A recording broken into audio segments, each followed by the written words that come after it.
So hello. Today I would like to talk about a very powerful word.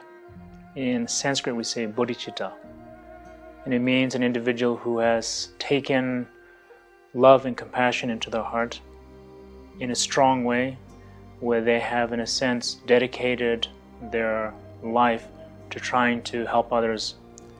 And bodhicitta, or we can say arousing bodhicitta, bringing that kind of energy, is tremendously powerful. It's an ancient history, goes back thousands of years, and is at the core of Mahayana Buddhism. And in a sense, it's very powerful, very profound. It has many meanings. But I feel this quality of bodhicitta we experience every day. We may see someone who is struggling, a child crying, an animal being hurt. We may see just many things, poor individuals, difficult in many situations, whether it's poverty or whether it's physical illness. But there's a moment where our mind reacts in a very visceral way, in a very kind of primordial, first thought, immediate way.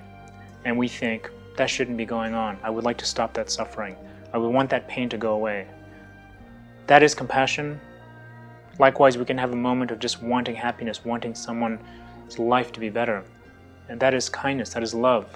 And we're not talking about love in sense of infatuation, but we're talking about a sense of genuine love, kindness, these emotions that are very strong in all of us when they come about. And a lot of times we're just sort of haphazardly waiting for them to come about. But in the meditation tradition, and particularly in Buddhism, we say we need to arouse this or bring this about.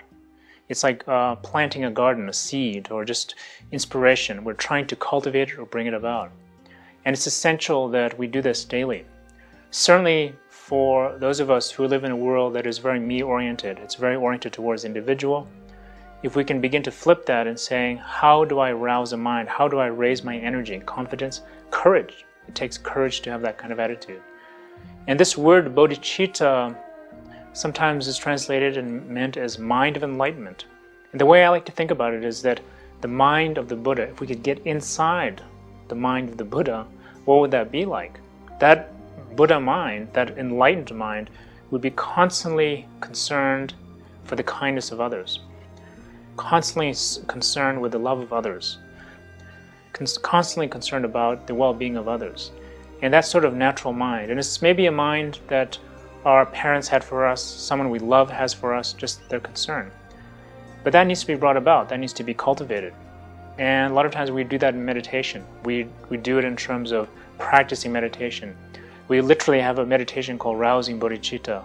We take an image, we take someone we love, and we think about them, we meditate on them.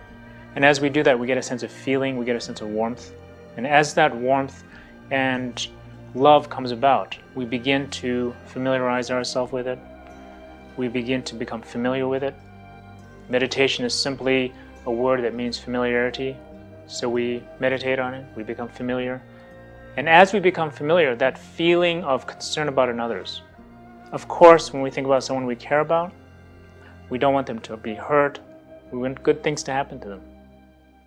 So here, arousing it is that it slowly comes about. It's dormant, it's in us all the time. And now, through this practice of meditation, through this attitude, we are bringing it out. It's like pulling a flower from the ground. It wants to come out. It's that energy, the sunshine, the flower comes out. I like to think of it as sort of like pulling at our heartstrings. It begins to come. And then, is this a weak emotion? Not at all. It's a very powerful one. It's a transformative emotion. Probably the most powerful moments in our life is when we experience love by another or we feel it ourselves.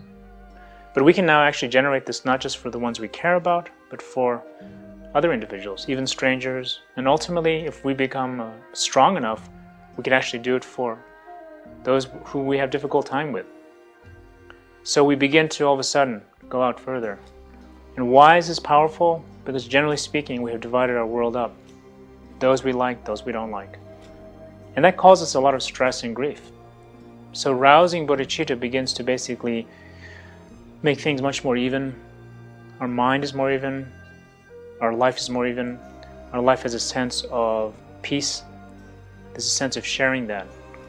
So the arousing of compassion, the arousing of loving kindness, is something that we can do at any time.